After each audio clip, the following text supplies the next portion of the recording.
I took the course Energy Management Professional I 101. took the Energy Management Professional 101.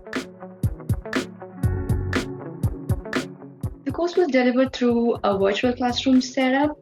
It was very well structured in a way that anyone new to the energy management area can understand things easily.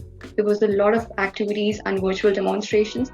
Moreover, our instructor made sure that the communication was bi-directional and that everyone was able to follow the class. It was very interactive. Oh, it was fantastic. I think all the instructors kept us all entertained and engaged in a very good material. So I think the online setting was a very good platform. I would say there are two benefits of taking a course through a virtual classroom. Firstly, you can take it from any place you would want to. You can take it from your office, you can take it from your home, or any other place you would like to.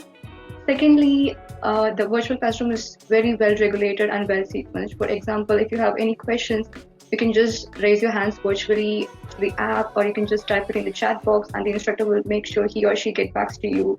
And this way, your questions never go unanswered. I think it really expanded my knowledge about energy management, and the instructors were fantastic, and they really spent a lot of time and answered all the questions, and they were very, very patient, and I think the pace was just fantastic. We had breaks every, I think it was hour and a half, so it was very good, and really went smoothly.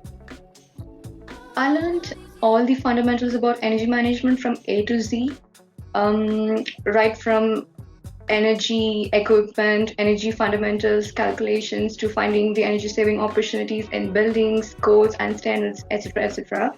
However, my important key takeaway is learning how to use the REST software for performance and feasibility analysis of energy efficiency projects.